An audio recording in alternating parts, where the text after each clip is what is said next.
Subir sir classroom YouTube চ্যানেলে সকল ছাত্রছাত্রীকে শুভেচ্ছা। আজকে আমরা আলোচনা করব বাংলা ব্যাকরণের একটি গুরুত্বপূর্ণ অংশ, যার নাম প্রত্যয়। এটি নবম শ্রেণীর ব্যাকরণ সিলেবাসের মধ্যে রয়েছে এবং এটি এসএসসি বাংলা নিয়ে যারা পরীক্ষা দেবেন তাদেরও বিশেষভাবে কাজে দেবে। এই প্রত্যয় অংশটিকে ছোটবেলা থেকেই আমরা একটু এড়িয়ে চলি। প্রত্যয়কে দেখে ছাত্রছাত্রীদের মধ্যে একটা ভীতি রয়েছে, এটা পারা যায় না, এটা না করলেও হয়, এটা মুখস্থ করলেও হয়, এইরকম একটা ধারণা রয়েছে। তবে একটু চিন্তা ভাবনা করে পড়তে গেলে প্রত্যয়টা খুব সহজভাবে মনে রাখা যায়। যাই হোক, কথা না বাড়িয়ে আমরা আলোচনায় আসি। ব্যাকরণে একটি অংশ রয়েছে প্রত্যয়। এই প্রত্যয় কথার অর্থ যদি ভাবা যায়, সাধারণ অর্থ এর নাম হচ্ছে বিশ্বাস। আর ব্যাকরণে এর অর্থ প্রতীতি। এবং প্রত্যয় শব্দের ব্যুৎপত্তি হচ্ছে প্রতি, প্রতি, পূর্ব, পূর্বক, ই যোগ অ। এটা হচ্ছে প্রত্যয় শব্দের ব্যুৎপত্তি। তাহলে কি জানলাম? প্রত্যয় ব্যাকরণের একটা অংশ। প্রত্যয় শব্দের সাধারণ অর্থ বিশ্বাস। প্রত্যয় শব্দের ব্যাকরণগত অর্থ প্রতীতি এবং প্রত্যয় শব্দের ব্যুৎপত্তি হচ্ছে প্রতি, পূর্বক, ই যুক্ত অ। এবার আসি প্রত্যয় জিনিসটা কি। আমরা কিছু আগে আলোচনা করি। প্রত্যেকটা জিনিসের একটা মূল অংশ রয়েছে। কোনো জিনিসকে ভাঙলে একটি প্রধান অংশ আর একটি অতিরিক্ত অংশ থাকে। আমরা এই দৃষ্টিকোণ থেকে প্রত্যয়টা দেখি। প্রথমে কিছু শব্দ দিই, যেমন ধরো গন্তব্য, তারপর ধরো কর্তব্য। এই শব্দ দুটো, গন্তব্য শব্দটাকে ভাঙলে দুটো অংশ পাই, একটা মূল অংশ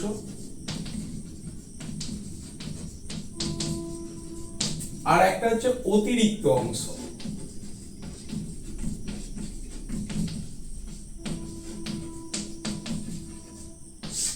এই গম শব্দটাকে ভাঙলে একটা মূল অংশ পাই কি?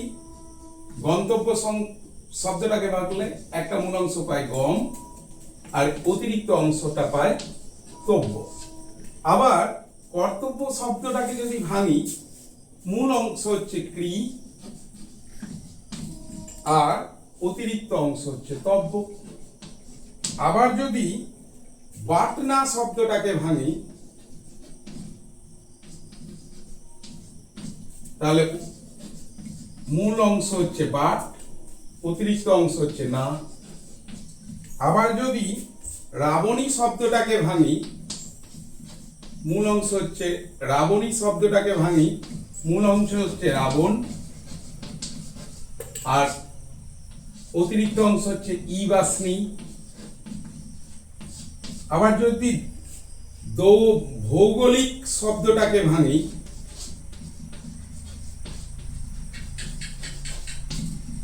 তাহলে মূল অংশ হচ্ছে ভূগোল আর অতিরিক্ত অংশ হচ্ছে ই। তাহলে প্রত্যেকটা শব্দকে ভাঙলে একটা মূল অংশ পাচ্ছি এবং একটা অতিরিক্ত অংশ পাচ্ছি। এখন এই যে মূল অংশ, এই মূল অংশটার নাম হচ্ছে প্রকৃতি। কি বললাম? প্রকৃতি। এটা অ্যাকচুয়ালি নাম হচ্ছে প্রকৃতি প্রত্যয়, প্রকৃতি। আর যে অতিরিক্ত অংশটা পেলাম তার নাম হচ্ছে প্রত্যয়।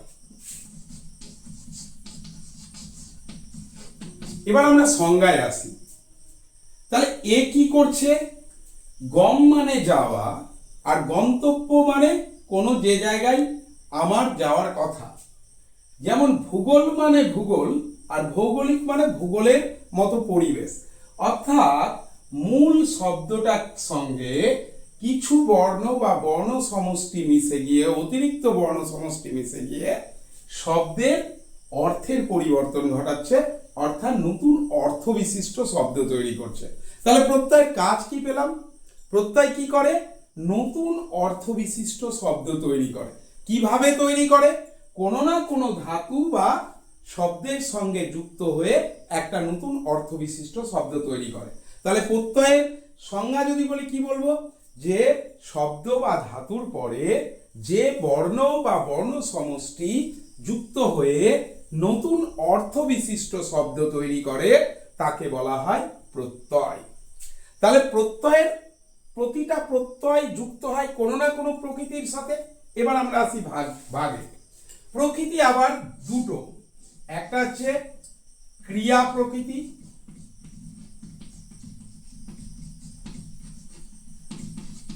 বা ধাতু প্রকৃতি।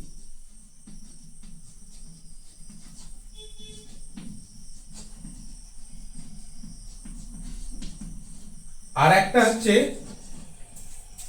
নাম প্রকৃতি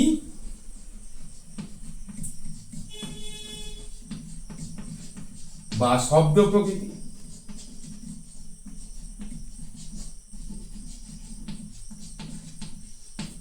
আবার প্রত্যয় দুটো, একটা হচ্ছে কৃত প্রত্যয়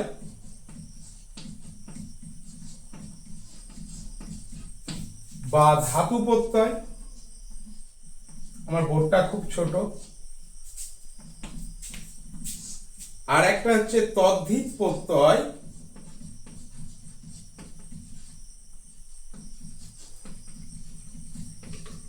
বা শব্দ প্রত্যয়।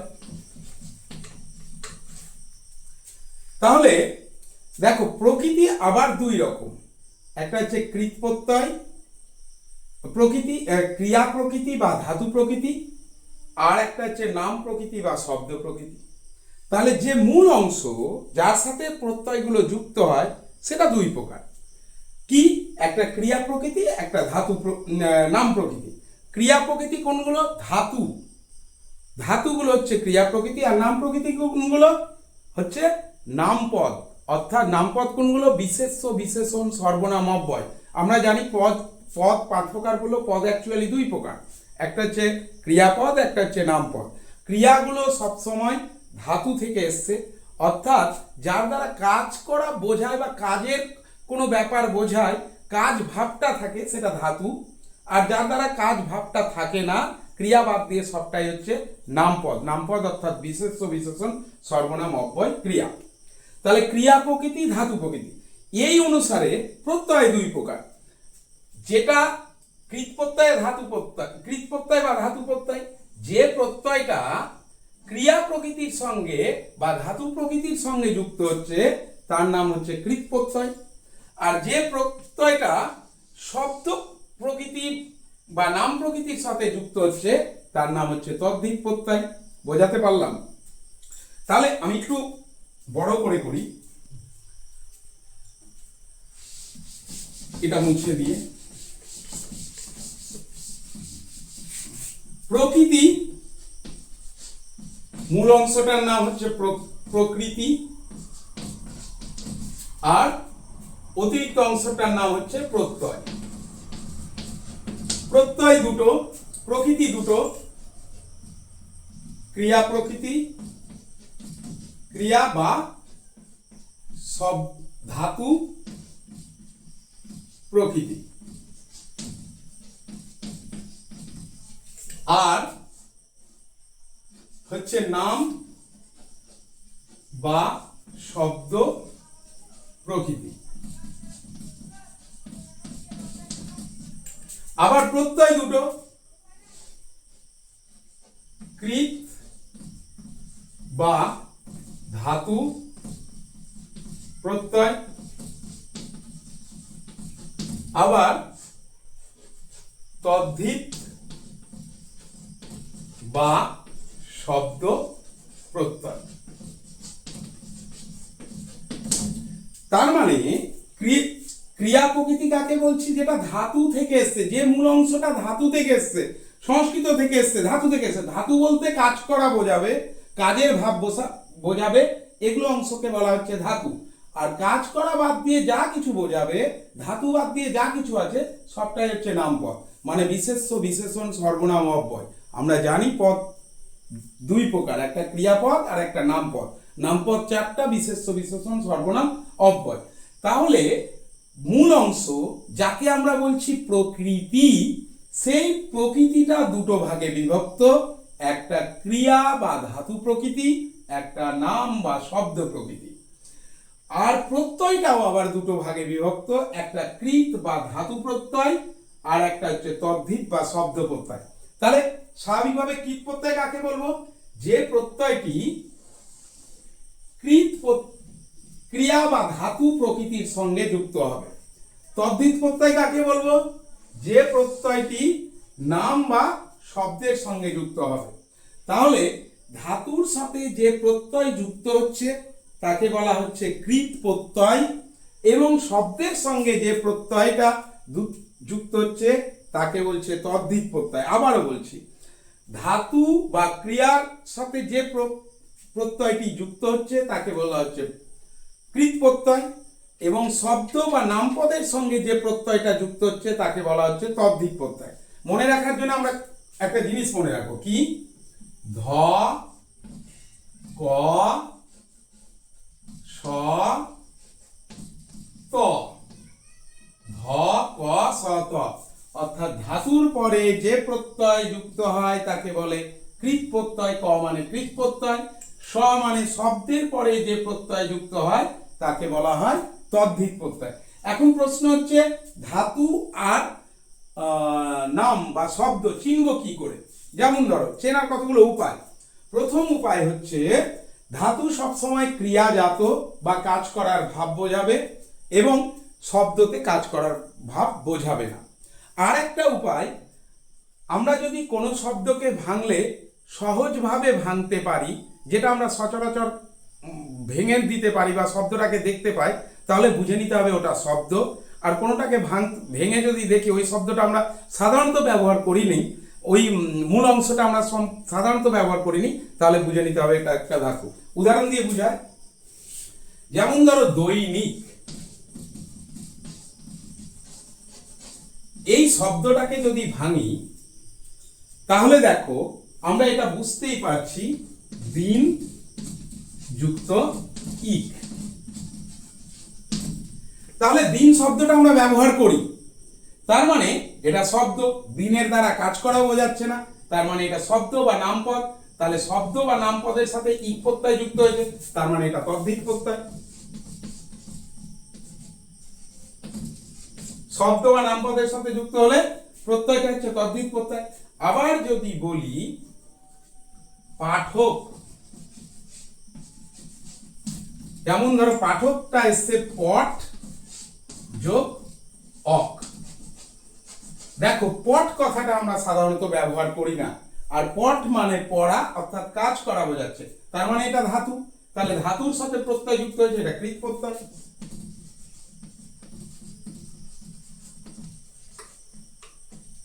কৃত প্রত্যয়। এইভাবে আমরা ভাগ করলে যেটা সহজভাবে ভেঙে দিতে পারবো সেটা শব্দ বা তদ্ধিত প্রত্যয়, আর যেটা ভেঙে দিতে দেওয়ার পর মূল অংশটাকে একটু মনে হবে ব্যবহার কম করি, সেটা হচ্ছে ধাতু। আরো একটা জিনিস, ধাতুতে কাজ করা বোঝাবে, শব্দতে কাজ করা বোঝাবে না। যেমন যদি বলি গন্তব্য, গম যুক্ত তব্য, গমটা ধাতু। আবার যদি বলি ভৌগোলিক, তাহলে ভূগোল যুক্ত ইক, ভূগোলটার দ্বারা কাজ করা বোঝাচ্ছে না, মানে শব্দ, এর সাথে ইক যুক্ত হয়েছে মানে তদ্ধিত প্রত্যয়। আবার যদি বলি জমিদার, জমিদার, জমিটার দ্বারা কাজ করা বোঝাচ্ছে না, মানে এটা শব্দ, মানে তদ্ধিত প্রত্যয়। আবার যদি বলি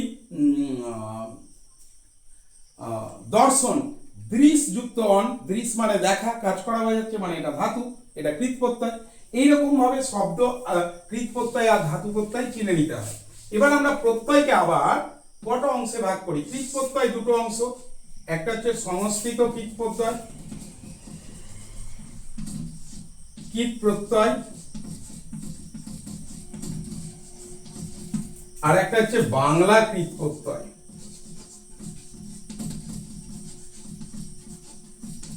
কৃত প্রত্যয় আবার তদ্ধিত প্রত্যয় দুই প্রকার, একটা সংস্কৃত, একটা বাংলা। এছাড়াও বিদেশি প্রত্যয় কিছু রয়েছে, এটা অতিরিক্ত। তাহলে কৃত প্রত্যয় দুই রকম, একটা সংস্কৃত কৃত প্রত্যয়, একটা বাংলা কৃত প্রত্যয়। তদ্ধিত প্রত্যয় দুই রকম প্রাথমিকভাবে, একটা সংস্কৃত তদ্ধিত প্রত্যয়, একটা বাংলা তদ্ধিত প্রত্যয়। এছাড়াও বিদেশি প্রত্যয় রয়েছে। এই সংস্কৃত কৃত প্রত্যয়ের ভাগগুলি এবং তদ্ধিত প্রত্যয়ের ভাগগুলি নিয়ে ডিটেলস পরবর্তী ভিডিওতে আমি আলোচনা করব। শুধু কয়েকটা প্রত্যয়, যেমন সংস্কৃত কৃত প্রত্যয়ের উদাহরণ যদি করি তাহলে অনেকগুলো হবে। যৎ, তারপরে মতু, স্নি, তারপরে হচ্ছে তোমার ঘং, এরকম। আবার বাংলা এর কৃত প্রত্যয়ের উদাহরণ কি দিতে পারি? স্নি, স্ন। এবার সংস্কৃত তদ্ধিত প্রত্যয়ের উদাহরণ কি দিতে পারি? যেমন এগুলো তো হয় স্নি, স্ন। এটা ডিটেলস পরবর্তীতে আলোচনা করে দেব। আবার বাংলা কিতে হবে? অনা, অন্ত। বিদেশিতে কি হবে? খোর, যেমন গাঁজা খোর। আমরা প্রত্যয়ের ভাগগুলো নিয়ে পরবর্তীতে আর একটা ভিডিও করে সেটা ডিটেলস বলা হবে। তাহলে আজকের মূল আলোচনাটা আবারও একটু সংক্ষেপে বলে নিই। যে আজকের আলোচনা প্রত্যয় কি করে? প্রত্যয় নতুন অর্থবিশিষ্ট শব্দ তৈরি করে। প্রত্যয় কোনটা? কোনো শব্দকে ভাঙলে একটি মূল অংশ আর একটি অতিরিক্ত অংশ পায়। এই অতিরিক্ত অংশটাকে বলে প্রত্যয়, আর মূল অংশটাকে বলে প্রকৃতি। মূল অংশ প্রকৃতিটি আবার দুই ভাগে বিভক্ত, একটা ধাতু বা ক্রিয়া প্রকৃতি, আর একটা হচ্ছে নাম বা শব্দ প্রকৃতি। আবার প্রত্যয় দুই প্রকার, কৃত প্রত্যয় বা ধাতু প্রত্যয়, আর শব্দ প্রত্যয় বা তদ্ধিত প্রত্যয়। এই কৃত প্রত্যয় কাকে বলছি? যে প্রত্যয়টি ক্রিয়া প্রকৃতির সঙ্গে যুক্ত হয় বা ধাতু প্রকৃতির সঙ্গে যুক্ত হয় সেটা কৃত প্রত্যয়, আর যে প্রত্যয়টি নাম প্রকৃতি বা শব্দ প্রকৃতির সঙ্গে যুক্ত হয় সেটা হচ্ছে তদ্ধিত প্রত্যয়। তাহলে আমরা মনে রাখার জন্য কৃত প্রত্যয় তদ্ধিত প্রত্যয়ের সংজ্ঞা মনে রাখবো: ধ, ক, স, ত। ধ মানে ধাতু, ওর পরে যে প্রত্যয় যুক্ত হচ্ছে ক মানে কৃত প্রত্যয়, স মানে শব্দ, ওর পরে যে প্রত্যয় যুক্ত হচ্ছে সেটা হচ্ছে শব্দ প্রত্যয়। ধাতু এবং শব্দ চিনব কি করে? মূল অংশটা যদি কাজ করা বোঝায় তাহলে সেটা ধাতু হয়, আর যদি কাজ করা না বোঝায় তাহলে সেটা শব্দ হয়। আরো একটা জিনিস, একটি শব্দকে ভাঙলে মূল অংশটা যদি দেখি আমরা ব্যবহার করি, সাধারণত সহজেই ভাঙতে পারি, তাহলে সেটা শব্দ। আর যদি ভাঙতে গিয়ে মনে হয় যে সংস্কৃত ঘেঁষা কোনো জিনিস আছে এবং সাধারণত ব্যবহার করিনি, তাহলে সেটা হয় ধাতু। এবার কৃত প্রত্যয় দুই প্রকার, একটা হচ্ছে সংস্কৃত কৃত প্রত্যয় আর একটা হচ্ছে বাংলা কৃত প্রত্যয়। তদ্ধিত প্রত্যয় দুই প্রকার, সংস্কৃত তদ্ধিত প্রত্যয়, বাংলা তদ্ধিত প্রত্যয়। এছাড়াও বিদেশি তদ্ধিত প্রত্যয় রয়েছে। আমরা এই প্রত্যয়ের বিভিন্ন বিভাগগুলো এবং কোন ধাতু কি অর্থে ব্যবহার করা হয় এই নিয়ে পরবর্তীতে একটা ভিডিওতে আলোচনা করব। ধাতুর রূপটা চিনে গেলে আমরা যে কোনো প্রত্যয় থেকে সেটা জানতে পারবো। যেমন ধরো গম মানে যাওয়া, এখানে গতিতেও হবে গমযুক্ত তি, আবার গমনেও হবে গমযুক্ত অন, এইরকম। তো সেই ধাতু নিয়ে আমরা পরবর্তী ভিডিওতে আলোচনা করব। ততক্ষণ অবধি পড়তে থাকো, ভালো থাকো, সুস্থ থাকো। ধন্যবাদ।